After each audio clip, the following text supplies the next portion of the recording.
Hello बच्चों। Welcome again to this NCERT series जहाँ पे हम लोग एनसीईआरटी के सॉल्यूशंस डिस्कस कर रहे हैं। In this video will be discussing the solution of your fifth chapter. All right. The fifth chapter is magnetism and matter. Let us start the video. सबसे पहला क्वेश्चन देखो। पहला क्वेश्चन ये है, answer the following question regarding earth's magnetism. Earth magnetism के ऊपर ये सारे बेसिकली ये जो सब पार्ट्स हैं इसका आंसर्स करने हैं। सबसे पहला part, a vector needs three quantities for its specifications. Name the three independent quantities conventionally used to specify the earth's magnetic field. जैसे वेक्टर को रिप्रेजेंट करने के लिए तीन डायरेक्शंस की जरूरत पड़ती है, वैसे ही अर्थ मैग्नेटिज्म को रिप्रेजेंट करने के लिए कौन से तीन एलिमेंट्स की जरूरत पड़ती है। आंसर बहुत ही सिंपल सा है। सबसे पहले तो तुम्हारा डिक्लिनेशन एंगल की जरूरत पड़ती है। यहाँ पे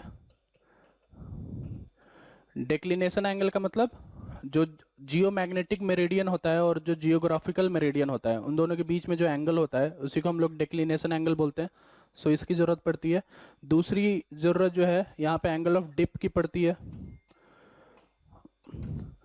एंगल ऑफ डिप का मतलब जो नेट अर्थ का मैग्नेटिक फील्ड होता है वो हॉरिजॉन्टल के साथ कितना एंगल बनाता है, उसी को एंगल ऑफ डिप बोलते हैं।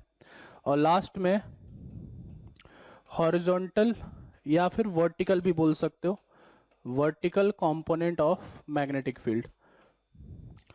तीसरा जो रिक्वायरमेंट है वो हॉरिजॉन्टल और वर्टिकल कंपोनेंट की है। अगर ये तीन चीजें तुम्हें पता होंगी तो तुम अर्थ मैग्नेटिज्म से रिलेटेड कोई भी क्वेश्चन सॉल्व कर सकते हो। ठीक है। दूसरे पार्ट पे चलते हैं। दूसरा पार्ट देखो, the angle of dip at a location in southern India is about 18 degree. What would you expect a greater or smaller dip angle in Britain. यहाँ पे तुमको लोकेशन समझना है। साउदर्न इंडिया जो है वो इक्वेटर के पास में है। ठीक है। इक्वेटर के पास अर्थ का मैग्नेटिक फील्ड जो है वो नियर अबाउट हॉरिजॉन्टल होता है। मीन्स इक्वेटर के आसपास के रीजन में जाओगे तो एंगल ऑफ डिप जो है काफी कम मिलेगा। और जब तुम ब्रिटेन में हो जो कि इक्वेटर से बहुत दूर है, पोल्स की तरफ है वो, तो पोल्स की तरफ एंगल ऑफ डिप जो है वो ज्यादा होता है। मतलब अर्थ का मैग्नेटिक फील्ड पोल्स की तरफ वर्टिकल की तरफ होता है। तो इसका मतलब ये हुआ कि अगर तुम साउदर्न इंडिया से ब्रिटेन की तरफ जाओगे तो एंगल ऑफ डिप जो है वो बढ़ जाएगा। तुम यहाँ पे greater angle of dip expect कर सकते हो। पॉइंट यहाँ पे सिंपली ये याद रखना है कि इक्वेटर पर कोई भी पॉइंट अगर तुम लेते हो तो वहां पे अर्थ का magnetic field near about horizontal direction में होता है, और पोल्स पे कोई भी पॉइंट लेते हो तो वहां पे अर्थ का magnetic field near about vertical होता है। इन दोनों के बेसिस पे तुम एंगल ऑफ डिप का वैल्यू बता सकते हो। ठीक है। अगले पार्ट पे चलते हैं, C part. If you made a map of magnetic field lines at Melbourne in Australia. तो सबको पता है ऑस्ट्रेलिया जो है इक्वेटर को उस साइड है, मीन्स साउदर्न हेमिस्फेयर में है वो। नॉर्दर्न हेमिस्फेयर में हम लोग लाई करते हैं, इंडिया हो गया, एशिया हो गया या यूरोप हो गया, और जो ऑस्ट्रेलिया जो है वो साउदर्न हेमिस्फेयर में, मीन्स इक्वेटर के उस तरफ है। Would the lines seem to go into the ground or come out of the ground. इसको देखने के लिए सबसे पहले ये डायग्राम देखते हैं। अगर मैं अर्थ का डायग्राम देखूं तो इसका जियोग्राफिकल नॉर्थ यहाँ पे है और इसका जियोग्राफिकल साउथ जो है यहाँ पे है। इसका मतलब ये हुआ कि इसका जो जियो मैग्नेटिक नॉर्थ होगा इसके बगल में होगा, और इसका जियो मैग्नेटिक साउथ जो होगा यहाँ पे होगा। ये इसका मेरिडियन होगा। अर्थ को एज ए डाइपोल अगर हम ट्रीट करें तो उसका डाइपोल जो है कुछ इस तरीके से होगा। डाइपोल का नॉर्थ इधर होगा और डाइपोल का साउथ इधर होगा। ठीक है। इक्वेटर की तरफ जो होगा तुम्हारा नॉर्थ होगा, और इक्वेटर से दूर जो होगा वो तुम्हारा साउथ होगा। ठीक है। इसका मतलब ये हुआ कि जो मेलबर्न है वो इस रीजन में है, कहीं ना कहीं नॉर्थ वाले साइड में है कहीं ना कहीं। इसका मतलब हम बोल सकते हैं कि अगर हम मैग्नेटिक फील्ड लाइन की प्रॉपर्टी फॉलो करें जो नॉर्थ से निकल करके साउथ में एंटर करता है, तो मेलबर्न में फील्ड लाइन जो वो निकलता हुआ दिखेगा और इधर की तरफ जाता हुआ दिखेगा। यहां से राइज होकर के इधर की तरफ जाता हुआ दिखेगा। मेलबर्न से हमें मैग्नेटिक फील्ड लाइंस निकलता हुआ दिखेगा। हम लोग आंसर कर सकते हैं कि it would seem to be coming out of the ground.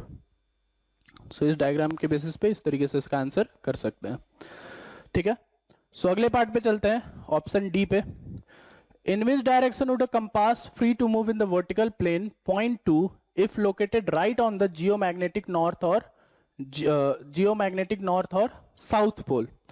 देखो जैसे मैंने अभी भी जस्ट बताया था पिछले पार्ट में कि नॉर्थ पोल और साउथ पोल पे मैग्नेटिक फील्ड ऑफ अर्थ हमेशा वर्टिकल डायरेक्शन में होता है, ठीक है। और जो कंपास होता है उसका जो निडल होता है वो हमेशा हॉरिजॉन्टल डायरेक्शन में मूव करता है, वो हॉरिजॉन्टली मूव करता है और अपना डायरेक्शन शो करता है, ठीक है। तो अगर तुम कंपास को एग्जैक्टली नॉर्थ पोल और साउथ पोल में जाकर के लटका दोगे तो फिर वो जो है कोई भी डायरेक्शन में मूव कर सकता है। सो इसका आंसर सिंपली ये बोल सकते हो कि it can move in any direction.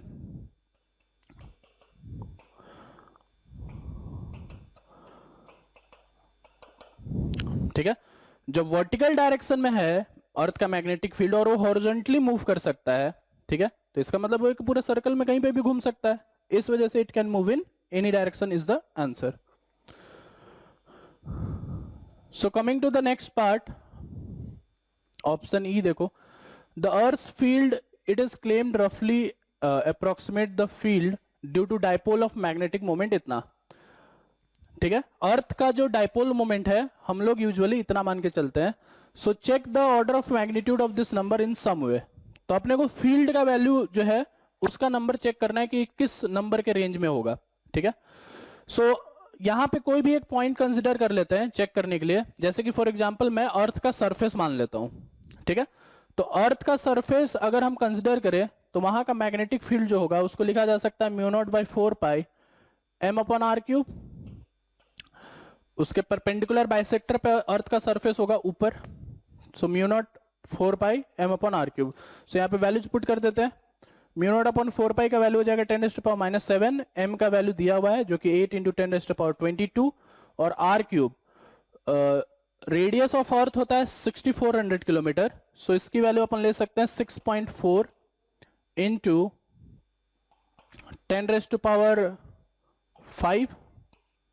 का क्यूब, किलोमीटर को मीटर में कन्वर्ट किया है, ठीक है। ये एक्चुअली में 10⁻6 हो जाएगा क्योंकि अपन ने 6.4 लिया है, ठीक है। 6400 किलोमीटर को मीटर में कन्वर्ट किया है, ठीक है। सो ये इस रेंज में आ जाएगा। सो यहाँ पे जीरो का ऑर्डर देखो, जीरो का ऑर्डर किस रेंज में जा रहा है, ये 22 है और नीचे 18 है, तो ये 10⁻4 हो गया और ये इसके साथ क्लब होगा तो 10⁻⁻7, सो 10⁻3 या 10⁻⁻4 के ऑर्डर का आएगा ये। सो मैग्नेटिक फील्ड की वैल्यू काफी कम आएगी सरफेस ऑफ द अर्थ पे, ठीक है। सो अगले पोर्शन पे चलते हैं, लास्ट ऑप्शन पे, लास्ट सब पार्ट पे। Geologist claim that beside the main magnetic north south poles there are several local poles on the earth's surface oriented in different direction. How is this thing possible? देखो last part में अपने से ये सवाल पूछा जा रहा है कि जो हम लोग क्लेम करते हैं कि earth is a dipole, earth as a dipole, तो उसका जो डाइपोल है वो हम सेंटर ऑफ अर्थ में माना करते हैं। बट रिसर्च से ये भी पता चला है अपने को कि there are different dipoles, local poles that are situated on the earth surface. तो ये कैसे पॉसिबल है? जब हमने अर्थ को एज ए डाइपोल मान लिया और उसको सेंटर ऑफ अर्थ पे मान लिया तो फिर लोकल पोल्स कैसे पॉसिबल है? सो लोकल पोल्स पॉसिबल है और उसका रीजन जो है वो है मिनरल ओर्स। जैसे तुमको पता है कि अलग अलग जगह पर, अर्थ के अलग अलग जगह पे बहुत सारे मिनरल ओर्स हैं, तो मिनरल ओर्स की वजह से हो सकता है ना पॉसिबिलिटी कि वहां पे भी एक मैग्नेट देखने को मिले या वहां पे भी एक डाइपोल देखने को मिले। सो उन मैग्नेटाइज्ड मिनरल्स की वजह से हम लोकल पोल्स एक्सपेक्ट कर सकते हैं, ठीक है। तो सिंपल सा यहां पे आंसर तुम कर सकते हो कि local poles are possible due to magnetised minerals या मैग्नेटाइज्ड मिनरल ओर्स। सो ये तुम्हारे लास्ट पार्ट का आंसर होगा। नेक्स्ट क्वेश्चन पे मूव करते हैं। दूसरा वाला क्वेश्चन भी जो है बहुत सारे इसमें थ्योरेटिकल पार्ट्स हैं, सो देखते हैं क्या करके। सबसे पहले ये part, So the earth magnetic field varies from point to point in space. Does it also change with time? If so, on what time scale does it change appreciably? तो हाँ, इसका आंसर जो है कि हाँ, मैग्नेटिक फील्ड जो है वो टाइम के साथ बदलता है, ठीक है। अगर हम कंप्लीट स्विच की बात करें, कंप्लीट स्विच का मतलब जैसे अगर मान लो अभी जियोमैग्नेटिक नॉर्थ पोल जो है यहाँ पे है और जियोमैग्नेटिक साउथ पोल जो है यहाँ पे, तो अगर ये कंप्लीटली स्विच हो जाए, मींस मैग्नेटिक नॉर्थ इधर से इधर आ जाए और मैग्नेटिक साउथ जो है इधर से इधर चला जाए, तो इस चीज को होने के लिए बिलियन ऑफ ईयर्स लगता है।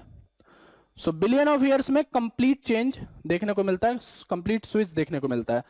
अगर हम मैग्नीट्यूड की बात करें कि कितने टाइम के बाद एक एप्रिशिएबल मैग्नीट्यूड का चेंज देखने को मिलेगा, तो वो लगभग 100 ऑफ ईयर्स। 100 ईयर्स में, फ्यू 100 ईयर्स में तुमको एक नोटिसेबल चेंज देखने को मिलेगा, ठीक है। सो एप्रिशिएबल चेंज की अगर हम बात करें तो ये लगभग 100 ईयर्स या फ्यू 100 ईयर्स दोनों लिख सकते हो। और अगर कंप्लीट स्विच की बात करें तो कंप्लीट स्विच होने के लिए लगभग बिलियन ईयर्स लग जाता है, ठीक है। सो ये पहले पार्ट का आंसर होगा तुम्हारा। दूसरे पार्ट पे चलते हैं।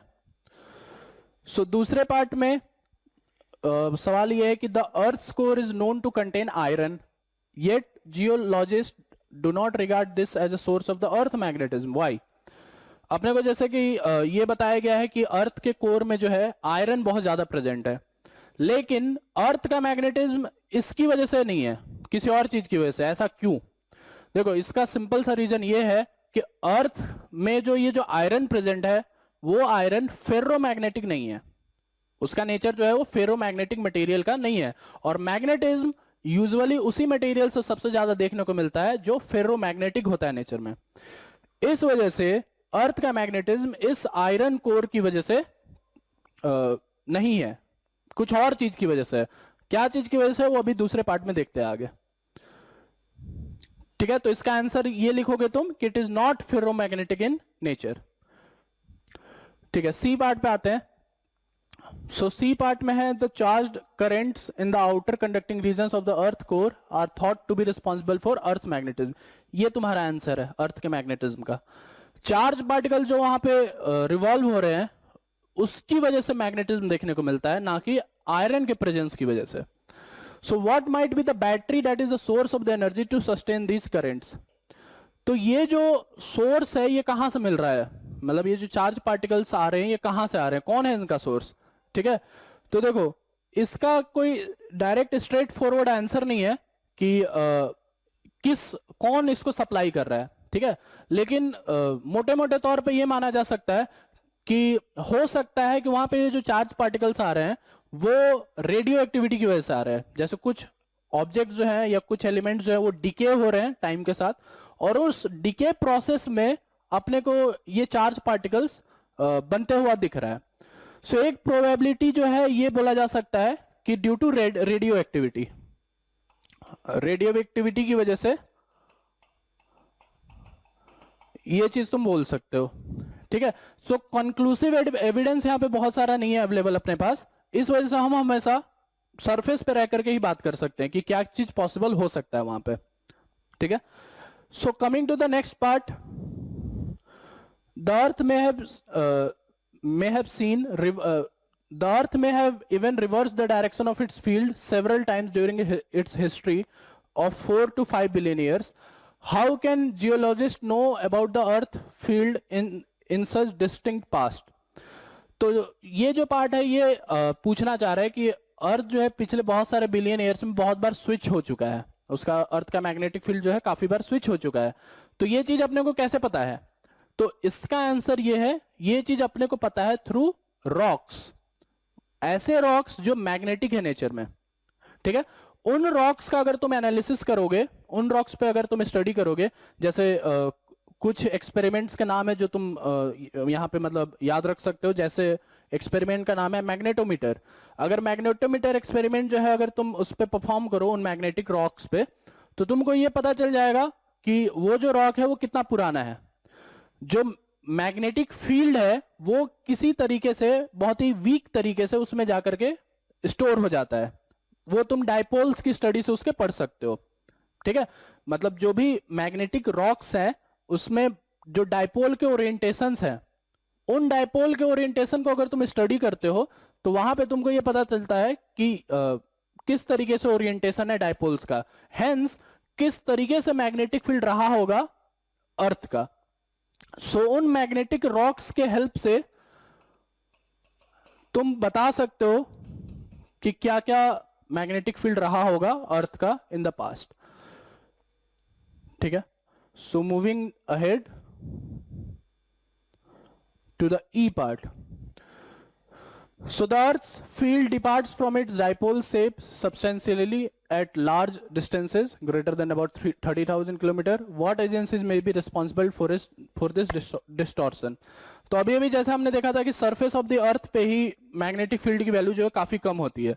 तो अगर तुम 30,000 किलोमीटर पे जाओगे तो वहां पे पूछा जा रहा है कि अर्थ का मैग्नेटिक फील्ड जो है और भी नेग्लिजिबल क्यों हो जाता है।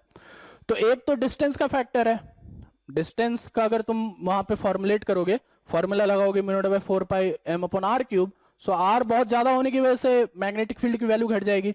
इसके अलावा एक दो चीजें और भी है जिसकी वजह से मैग्नेटिक फील्ड अफेक्ट होता है, जैसे कि जो तुम्हारे चार्ज पार्टिकल जो हैं जो यूनिवर्स से अर्थ की तरफ आते हैं, तो अगर वो चार्ज पार्टिकल जो है उनका खुद का वो जो चार्ज पार्टिकल्स आ रहे हैं उनका खुद का भी तो कुछ मैग्नेटिक फील्ड होगा, अगर वो मोशन में है तो उनका खुद का मैग्नेटिक फील्ड अर्थ के मैग्नेटिक फील्ड के साथ इंटरफेयर करेगा। तो इस वजह से स्पेस में मैग्नेटिक फील्ड जो है वो अफेक्ट होगा अर्थ का। इसके अलावा एक और रीजन और है, वो है तुम्हारा सोलर विंड, जो सन की वजह से देखने को मिलता है। जो सोलर विंड होता है वहां से भी बहुत सारे चार्ज पार्टिकल्स जो है रिलीज होते हैं स्पेस में। उन चार्ज पार्टिकल्स में से कुछ हिस्सा जो है वो अर्थ पे भी आता होगा। जब बेसिकली फिर से जब चार्ज पार्टिकल्स मोशन में है और अर्थ सरफेस पे आ रहा है तो उसका खुद का मैग्नेटिक फील्ड अर्थ के मैग्नेटिक फील्ड से इंटरफेयर करेगा। सो इसकी वजह से हम बोल सकते हैं कि ओवरऑल स्पेस में magnetic field due to the earth वो अफेक्ट होता है और काफी कम वैल्यू पे पहुंच जाता है, ठीक है। सो कम होने का या वीक होने का रीजन ये तुम लिख सकते हो, ठीक है। सबसे पहला रीजन क्या होगा, डिस्टेंस, कि डिस्टेंस बहुत ज्यादा है। दूसरा होगा सोलर विंड, और तीसरा होगा other charge particles. Other charge particles जो बेसिकली इसके स्पेस में देखने को मिलता है। जैसे एग्जांपल के तौर पे यहां पे ले सकते हो कॉस्मिक रेज को। जो कॉस्मिक रेज है वो बंच ऑफ चार्ज पार्टिकल्स को ही बोला जाता है। सो इसकी वजह से अर्थ का मैग्नेटिक फील्ड जो है वो अफेक्ट होता हुआ दिख सकता है। So coming to the last point, that is F point, interstellar space has an extremely weak magnetic field of the order of 10⁻⁻12 Tesla. Can such a weak field be of any significant consequence? Explain. ठीक है, अगर space में इतना कम magnetic field है तो क्या उसका कोई सिग्निफिकेंस देखने को मिल सकता है? तुम याद करो पिछला वाला chapter, that is chapter number 4। वहां पे अगर तुम किसी भी चार्ज पार्टिकल को मैग्नेटिक फील्ड के परपेंडिकुलर डायरेक्शन में अगर प्रोजेक्ट करते हो तो उसका जो रेडियस आता है वो रेडियस आता है mv/qb। तो सोच के देखो, अगर मैग्नेटिक फील्ड की वैल्यू अगर काफी कम है तो रेडियस की वैल्यू बहुत ज्यादा है, रेडियस की वैल्यू ऑटोमेटिकली बहुत ज्यादा हो गई। अगर रेडियस की वैल्यू बहुत ज्यादा हो गई, इसका मतलब क्या हम ये बोल सकते हैं कि कोई भी चार्ज पार्टिकल जो उस मैग्नेटिक फील्ड में आएगा वो बड़े स्केल पर डिफ्लेक्ट होगा, बड़े स्केल पे डिफ्लेक्ट होगा या बड़े स्केल पे डेविएट होगा। इस वजह से, इस बड़े रेडियस की वजह से हम उन चार्ज पार्टिकल्स का डिफ्लेक्शन स्टडी कर सकते हैं कि आखिर वो किस तरह से डिफ्लेक्ट होकर के अर्थ से क्रॉस कर रहे हैं। सो बेसिकली तुम ये बोल सकते हो कि हम कॉस्मिक रेज को अच्छी तरीके से स्टडी कर सकते हैं कि उनका डिफ्लेक्शन आखिर किस तरीके से हो रहा है, किस तरीके से वो स्केप करके निकल रहा है अर्थ को। So we can study the deflection और डेविएशन ऑफ चार्ज पार्टिकल्स, ठीक है। तो ये सिग्निफिकेंस है इसका, छोटे बी होने की वजह से रेडियस की वैल्यू बहुत बड़ी हो जाएगी और इस वजह से वो डिफ्लेक्शन पढ़ने में अपने को बहुत आसानी होगा। ठीक है, coming to the next part, that is question number 3. Question number 3 देखो सब कोई. So a short bar magnet placed with its axis at 30 degree with a uniform external magnetic field of 0.25 Tesla experiences a torque of magnitude equal to 4.5 into 10 to the power minus 2 joules. So what is the magnitude of magnetic moment of the magnet? So torque का formula होता है mb sin theta. अगर किसी bar magnet को अगर तुम magnetic field में डाल रहे हो तो उसमें टॉर्क का formula M B sine theta दिया जा सकता है, या वेक्टर फॉर्म में इसको लिखा जा सकता है M cross B. M cross B की वैल्यू लिखी हुई है M B sine theta. So जो वैल्यूज दिए हैं उसको डाल दो यहाँ पे. सो टॉर्क की वैल्यू दे रखी है ये 4.5 into 10 to power minus 2. M की वैल्यू जो है ये अपने से पूछी जा रही है. बी की वैल्यू जो है वो 0.25 है और 30 डिग्री पे ओरिएंटेशन है, इसका मतलब साइन थीटा की वैल्यू हो गई हाफ. सो इसको इधर भेज दो. सो m की वैल्यू हो जाएगी 4.5 into 2 into 10 to power minus 2 divided by 0.25. So ये एक्सप्रेशन देखो क्या हो जाएगा, ये हो जाएगा 9, ये हो जाएगा इंटू 4.25 को 4 लिख सकते हैं इंटू 10 टू पावर माइनस 2. सो ये हो जाएगा 36 इंटू 10 टू पावर माइनस 2. और यूनिट के लिए यहाँ पे हम लोग ले सकते हैं joule per tesla. So 36 into 10 to the power minus 2 value आ जाएगा मैग्नेटिक मोमेंट का. ठीक है, अगले क्वेश्चन पे चलते हैं. सो ये क्वेश्चन देखो, ये क्वेश्चन भी पिछले वाले की तरह ही है. So a short bar magnet of magnetic moment 0.32 joules per tesla, इतना मैग्नेटिक मोमेंट है, is placed in a uniform magnetic field of 0.5 tesla 15 tesla. So if the bar is free to rotate in the plane of the field which orientation would correspond to its stable unstable equilibrium and what is the potential energy of the magnet in each case. So यहाँ पे potential energy का expression भी तुमको पता होगा, that is वो होता है m डॉट b का डॉट प्रोडक्ट निगेटिव साइन के साथ. किसी भी बार मैग्नेट को अगर तुम मैग्नेटिक फील्ड में डालते हो तो उसका पोटेंशियल एनर्जी का फॉर्मूला इतना होगा. सो स्टेबल इक्विलिब्रियम वहां पे तुमको देखने को मिलेगा जहां पे पोटेंशियल एनर्जी की वैल्यू सबसे कम होगी, सबसे कम. तो सबसे कम के लिए इसको मैं लिख सकता हूं minus M B cos theta. तो ये बताओ ये सबसे कम कहां पे होगा? सबसे कम वहां पे होगा जहां पे थीटा की वैल्यू जो है ये सबसे ज्यादा होगी. अगर हम कॉस थीटा की वैल्यू सबसे ज्यादा रखें तो ये सबसे कम होगा निगेटिव साइन की वजह से. सो इस वजह से स्टेबल इक्विलिब्रियम अपने को वहां पे मिलेगा जहां पे थीटा की वैल्यू ज्यादा होगी. इसका मतलब थीटा की वैल्यू 0 डिग्री होगी. थीटा इक्वल टू 0 डिग्री पे कॉस की वैल्यू सबसे ज्यादा होती है. सो स्टेबल इक्विलिब्रियम यहां पे मिलेगा और यहां पे पोटेंशियल एनर्जी की वैल्यू मिलेगी तुम्हें माइनस एम बी के बराबर. एम और बी की वैल्यू डाल दो यहां पे. सो एम की वैल्यू है 0.32 और बी की वैल्यू जो है वो है 0.15. ये तुम्हारा जूल्स में तुम्हारा आंसर आ जाएगा. सो इन दोनों को मल्टीप्लाई कर दो. सो मल्टीप्लाई करोगे तो यहां से तुमको मिलेगा 15 इंटू 2 30, सो 3, 15 इंटू 3 45, सो 48 और ये 10 टू पावर माइनस 4. ठीक है, सो ये बेसिकली हो जाएगा माइनस 0.048 जूल्स. सो इतना पोटेंशियल एनर्जी मिलेगा स्टेबल इक्विलिब्रियम पे. अनस्टेबल वहां पे मिलेगा जहां पे पोटेंशियल एनर्जी सबसे ज्यादा होगा. सबसे ज्यादा होने का मतलब ये है कि थीटा की वैल्यू जहां पे सबसे कम होगी वहां पे पोटेंशियल एनर्जी सबसे ज्यादा होगा. सो अनस्टेबल वहां पे मिलेगा जहां पे थीटा की वैल्यू सबसे कम होगी. सो वो आती है 180 डिग्री पे.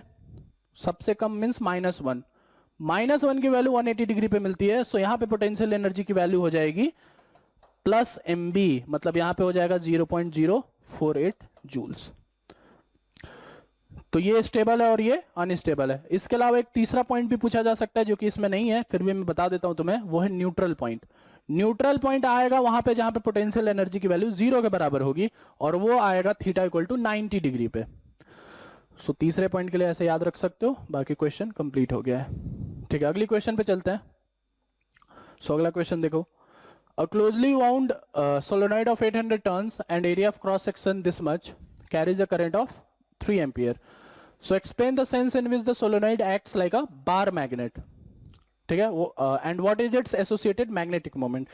So सबसे पहले associated magnetic moment की वैल्यू निकालते हैं जो कि है Ni into A. इसका फॉर्मूला भी तुमने पढ़ा होगा NIA। सो n की वैल्यू है 800, I की वैल्यू है 3 और A की वैल्यू है 2.5 इंटू 10⁻⁻⁴। सो ये मैग्नेटिक मोमेंट है जूल्स पर टेस्ला। सो इन दोनों को मल्टीप्लाई कर दो। सो ये 25 इंटू 8 ये हो गया 200 और ये हो जाएगा 200 और एक पॉइंट है, सो ये बेसिकली हो जाएगा 20। सो 20 इंटू 3 इंटू ये दोनों को मिला दो तो ये 10⁻⁻² हो जाएगा। सो ये हो जाएगा 60 इंटू 10⁻⁻² जूल्स पर टेस्ला। सो इसको लिखा जा सकता है 0.6 joules per tesla. So magnetic moment जो होगा वो इतना एसोसिएट होगा इसके साथ। अब सेंस ऑफ डायरेक्शन की बात हो रही है, तो सेंस ऑफ डायरेक्शन जो है वो मैं ड्रॉ करके दिखा देता हूं, इसको हटा रहा हूं मैं। सो मान लो ऐसा एक सोलोनॉइड है, मान लो यहां से करंट जो है इसमें ऐसे एंटर हो रहा है। सो अगर इसमें ऐसे एंटर हो रहा है तो हर एक लूप में करंट जो होगा उसका फ्लो ऐसा होगा, इस तरीके से ऐसे फ्लो करता हुआ जाएगा, दैट इज क्लॉकवाइज सेंस में फ्लो करता हुआ जाएगा। तो इसका जो मैग्नेटिक मोमेंट है राइट हैंड रूल से निकालोगे, करंट के डायरेक्शन में इसको घुमाओगे तो मैग्नेटिक फील्ड का डायरेक्शन इधर आएगा। Magnetic field is always from south to north. So ये साउथ डायरेक्शन बन जाएगा और ये नॉर्थ डायरेक्शन बन जाएगा। अगर सेंस ऑफ मूवमेंट करंट का उल्टा हो जाएगा तो ये नॉर्थ साउथ स्विच हो जाएगा। सो सेंस ऑफ डायरेक्शन हम लोग डायग्राम ड्रॉ करके इस तरीके से राइट हैंड रूल लगा करके निकाल सकते हैं। ठीक है, अगले क्वेश्चन पे चलते हैं, question number 6। So if the solenoid in question 5 is free to turn about the vertical direction and a uniform horizontal magnetic field of 0.25 Tesla is applied, so what is the magnitude of torque on the solenoid when its axis makes an angle of 30 degree with the direction of applied field? तो directly torque का formula लगाओ यहाँ पे, torque is equal to mb sin theta. So m की value अपन निकाल चुके हैं पिछले वाले में से, जो कि अपन का था 0.6 जूल्स पर टेस्ला। b की वैल्यू जो थी वो है यहाँ पे दिया हुआ है 0.25 और साइन थीटा, थीटा की वैल्यू 30 डिग्री है, सो ये हो जाएगा हाफ। सो टॉर्क की वैल्यू यहाँ से मिल जाएगी तुमको, ये कटा 0.3। सो इन दोनों को मल्टीप्लाई करो तो ये हो जाएगा 75 इंटू 10⁻⁻³ जूल्स। सो 75 इंटू 10⁻⁻³ जूल्स इतना टॉर्क लगेगा इस पे, ये इसका आंसर होगा। ठीक है, नेक्स्ट क्वेश्चन पे चलते हैं जो कि है क्वेश्चन नंबर 7। सो इस क्वेश्चन को देखो, a bar magnet of magnetic moment 1.5 joule per tesla lies aligned with the direction of a uniform magnetic field of 0.22 tesla.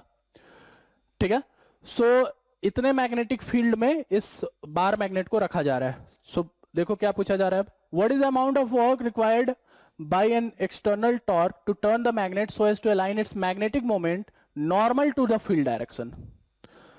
ठीक है, और दूसरे पार्ट में पूछा जा रहा है opposite to the field direction. तो अभी इनिशियली क्या बोला जा रहा है कि इनिशियली बार मैग्नेट वो फील्ड के डायरेक्शन में ही अलाइन किया हुआ है। तो अगर वहां से अगर हम उसको नॉर्मल करना है तो नॉर्मल करना है तो कितना वर्क डन करना पड़ेगा ये निकालना है, और दूसरे पार्ट में अगर वहां से उसको उल्टा करना है अपोजिट सेंस में करना है तो कितना वर्क डन करना होगा ये पूछा गया है। सो वर्क डन निकालने के लिए वर्क डन एक्सटर्नल वो चेंज इन पोटेंशियल एनर्जी के बराबर कर सकते हैं। So final potential energy minus initial potential energy. So अभी बार मैग्नेट जो है ऐसे है साउथ नॉर्थ और इधर एक्सटर्नल फील्ड यहां पे ऐसे लगाया हुआ है। सो इसको उठा करके अगर अपने को नॉर्मल करना है तो फाइनल पोटेंशियल एनर्जी जो है वो हो जाएगा 0। पोटेंशियल एनर्जी का फॉर्मूला अपन माइनस mb cos थीटा से देते हैं, थीटा की वैल्यू 90 डिग्री होगी तो ये 0 हो जाएगा। और इनिशियली जो है इस पोजीशन में इसकी जो पोटेंशियल एनर्जी है वो माइनस mb के बराबर है। So work done by external जो हो जाएगा वो हो जाएगा m इंटू बी के बराबर।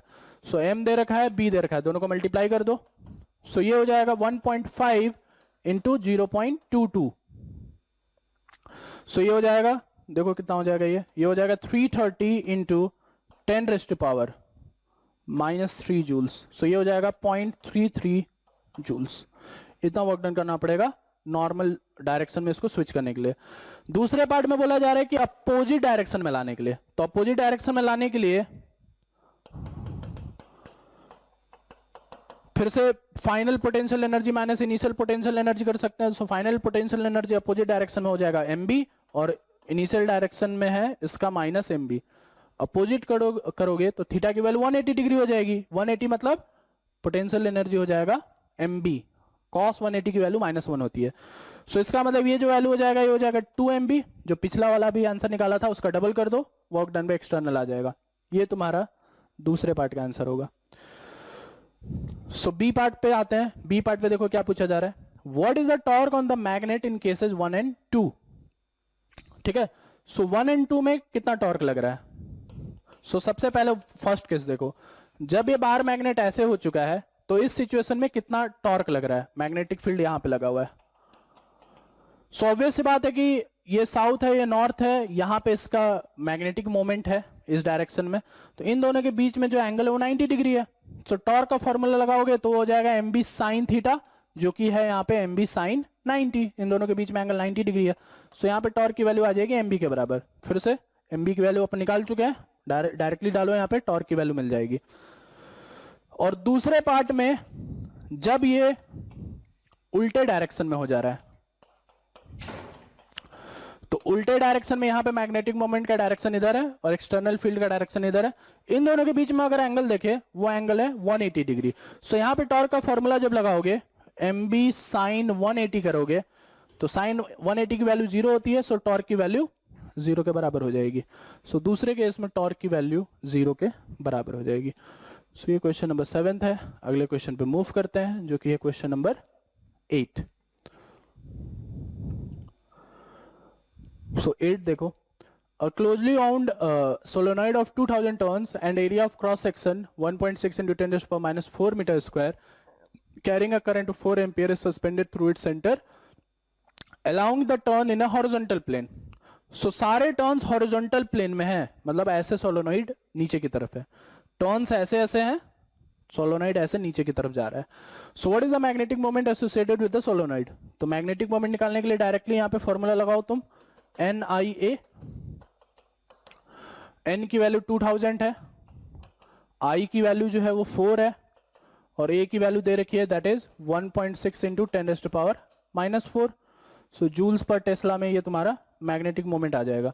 सो इनको मल्टीप्लाई कर लो, सो ये हो जाएगा 64 और इंटू 2 128, और यहाँ पे आ जाएगा जीरोज, ये 3 जीरोज है और यहाँ पे 4, तो एक खत्म। सो ये हो जाएगा 10 टू द पावर -2, सो ये हो जाएगा 1.2 जूल्स पर टेस्ला। ये पहले पार्ट का आंसर है। दूसरे पार्ट पे चलते हैं। So what is the force and torque on the solenoid if a uniform horizontal magnetic field of 7.5 into 10 to the power -2 Tesla is set up at an angle of 30 degree with the axis of the solenoid। तो यहां पे देखो axis के साथ 30 degree बोल रखा है, तो डायरेक्टली फिर से यहां पे फॉर्मूला लगा सकते हो, torque is equal to M B sine theta या एम बी साइन 30। एम की वैल्यू अपन निकाल ही चुके हैं जो कि है 1.28, बी की वैल्यू दे रखी है जो कि है 7.5 इंटू 10 टू द पावर -2, और साइन 30 की वैल्यू होती है हाफ। सो टॉर्क जो होगा ये जूल्स में तुम्हारा इसके बराबर आ जाएगा। सो ये और ये कटा, ये मिल जाएगा 0.64। सो 0.64 इंटू 7.5 करोगे तो तुम्हारा टॉर्क की वैल्यू आ जाएगी, ये वैल्यू जो होगी ये लगभग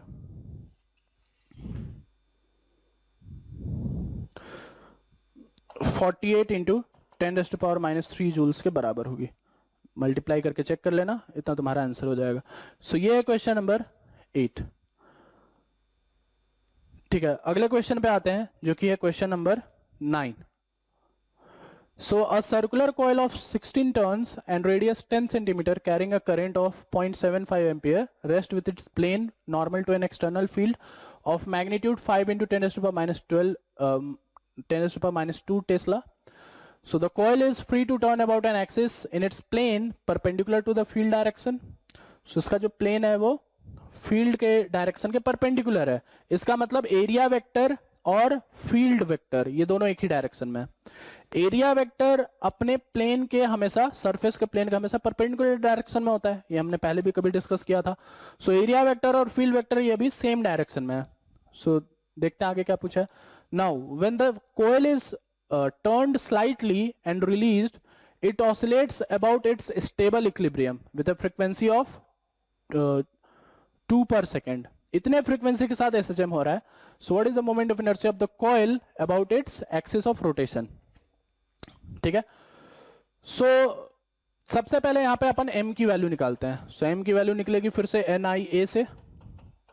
सो n की वैल्यू है 16, I की वैल्यू जो है वो है 0.75 और A की वैल्यू जो है, ये सर्कुलर कॉइल है तो यहाँ पे वैल्यू जो होगी वो हो जाएगी pi R square. So pi into 10/100 का स्क्वायर. इसको मैंने मीटर में कन्वर्ट कर लिया है SI यूनिट में.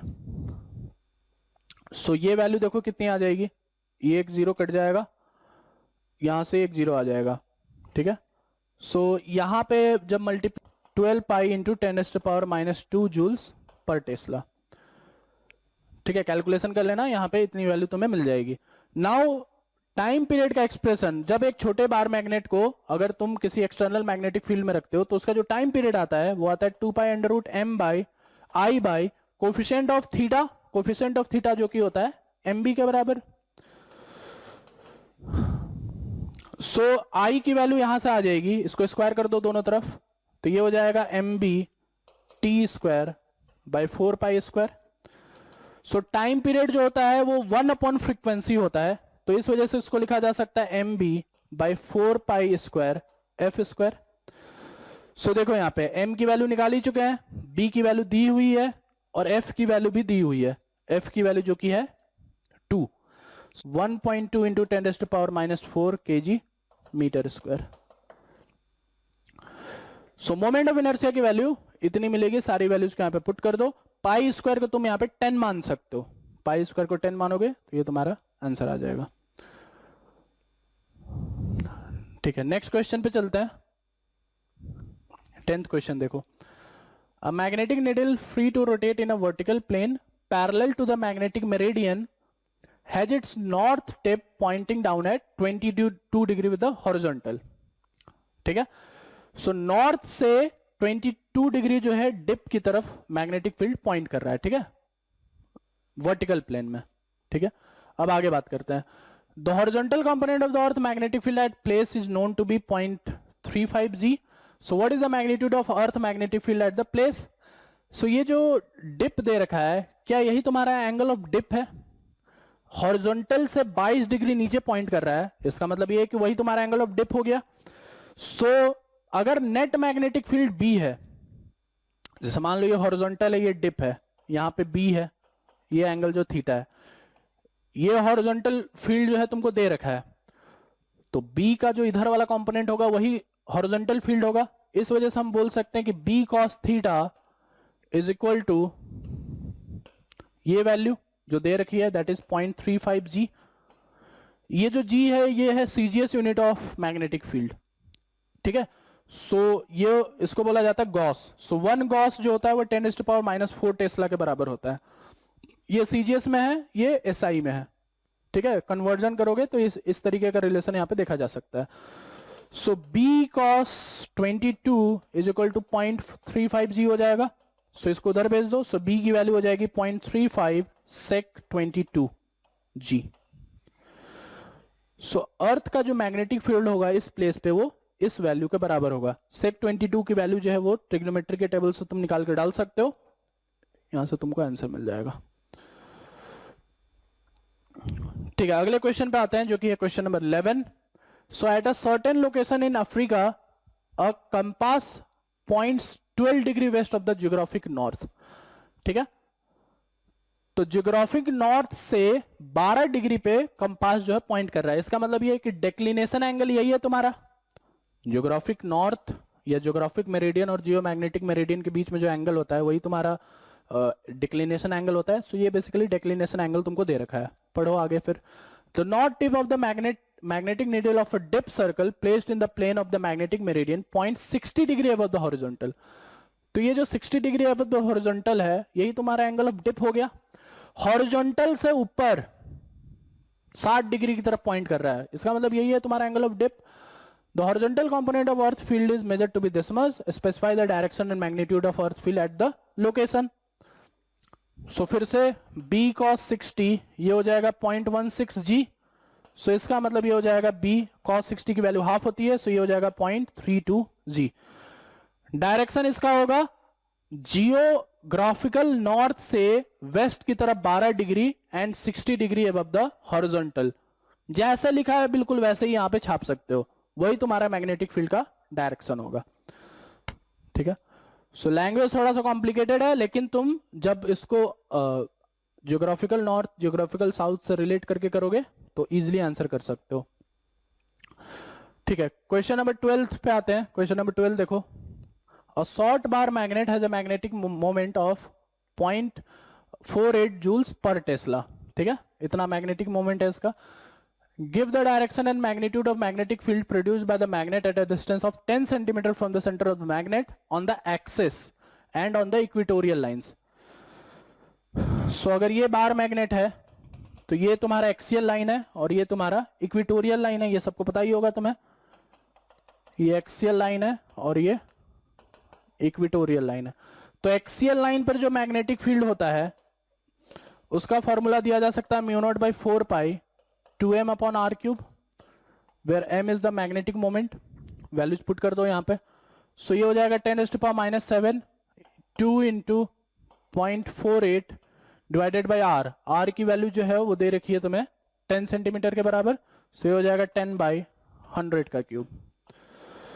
सो यहाँ पे तुम यहाँ पे कैलकुलेशन करोगे तो इन दोनों को मल्टीप्लाई कर सकते हो। ये आ जाएगा 0.96 और जीरो जो है यहाँ पे मिलेंगे, एक जीरो ये कट गया, ये ऊपर चला जाएगा। सो ये हो जाएगा 10⁻⁴ टेस्ला। सो इसको लिखा जा सकता है 0.96 गॉस भी। सो ये तुम्हारा एक्सियल पे मैग्नेटिक फील्ड होगा। अब इक्वेटोरियल की अगर हम बात करेंगे तो इक्वेटोरियल पे ये जो फॉर्मूला होता है ये होता है μ0/4 m अपॉन r क्यूब। यहाँ पे एक्सियल में 2 का फैक्टर आता है, इक्वेटोरियल में सिर्फ m अपॉन r क्यूब आता है। तो क्या हम ये डायरेक्टली बोल सकते हैं कि इक्वेटोरियल पे मैग्नेटिक फील्ड इसका आधा हो जाएगा? सो डायरेक्टली आंसर लिख सकते हो इक्वेटोरियल पे μ0/4 m अपॉन r क्यूब होता है, तो ये हो जाएगा 0.96 g अपॉन 2, या फिर ये हो जाएगा 0.48 g के बराबर। सो ये तुम्हारा आंसर होगा इक्वेटोरियल और एक्सियल पॉइंट पे। ठीक है, आगे बढ़ते हैं। क्वेश्चन नंबर 13 देखो। सो क्वेश्चन नंबर 13 में है, a short bar magnet placed in a horizontal plane has its axis aligned along the magnetic north south direction. तो मैग्नेटिक नॉर्थ साउथ डायरेक्शन में इसको अलाइन किया हुआ है। ठीक है, अब आगे बढ़ते हैं। Null points are found on the axis of the magnet at 40 centimeter from the center of the magnet. So axis पे 14 सेंटीमीटर दूर पे एक नल पॉइंट है। नल पॉइंट होने का मतलब ये हुआ कि नेट मैग्नेटिक फील्ड वहां पे 0 है। सो उस नल पॉइंट पे कितने फील्ड्स हैं, कितने टाइप के फील्ड्स हैं? एक फील्ड है तुम्हारा बार मैग्नेट की वजह से, वो फील्ड है, और दूसरा फील्ड जो है वो अर्थ की वजह से है। दोनों मिला करके 0 के बराबर हो रहे हैं। इसका मतलब क्या हम यहाँ पे बोल सकते हैं कि जो नल पॉइंट है वहां पे बार मैग्नेट की वजह से जो मैग्नेटिक फील्ड है उसका मैग्नीट्यूड अर्थ के मैग्नेटिक फील्ड के बराबर होगा और अपोजिट डायरेक्शन में होगा उसके। जो भी अर्थ का मैग्नेटिक फील्ड है और जो भी उसका मैग्नीट्यूड है डायरेक्शन के साथ, ये जो बार मैग्नेट है उसके अपोजिट डायरेक्शन में सेम मैग्नीट्यूड के साथ है। सो यहीं पे हम लोग ये फिगर आउट कर सकते हैं कि क्या इंफॉर्मेशन दिया हुआ है। अब क्वेश्चन पढ़ते हैं आगे। Earth magnetic field at the place is found to be 0.36 g and the angle of dip is 0। इसका मतलब नेट फील्ड जो है ये हॉरिजॉन्टल डायरेक्शन में है। If angle of dip is 0 and net field is this much, इसका मतलब सारा का सारा फील्ड उसी डायरेक्शन में। सो हॉरिजॉन्टल कंपोनेंट का ही वैल्यू ये दे रखा है। अब आगे पढ़ते हैं। So what is the total magnetic field on the normal bisector of the magnet at the same distance as the null point? ठीक है, तो सबसे पहले एक्सियल पॉइंट की बात करते हैं। मान लो यहां पे कहीं पे नल पॉइंट आ रहा है, यहां से 14 सेंटीमीटर दूर पे।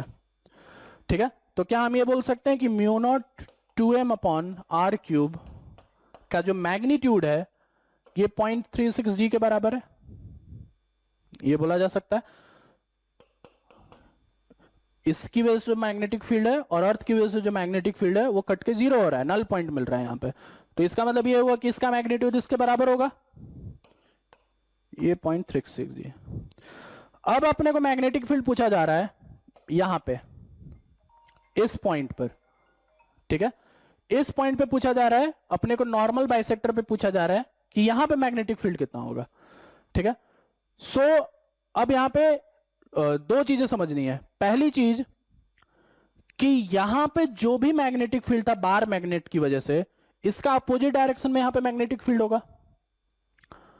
मान लो इस बार मैग्नेट की वजह से मैग्नेटिक फील्ड यहां पे था इसका, तो इस पॉइंट पे मैग्नेटिक फील्ड इधर होगा, ठीक है। अर्थ का मैग्नेटिक फील्ड इसके अपोजिट डायरेक्शन में है, तो अर्थ का मैग्नेटिक फील्ड इधर होगा, इसका मतलब अर्थ का मैग्नेटिक फील्ड यहां पे इधर होगा। सो नेट फील्ड जब यहां पे लिखने जाओगे तो ये दोनों एड अप हो जाएंगे। सो नॉर्मल बाइसेक्टर पे जो मैग्नेटिक फील्ड आएगा, नेट फील्ड,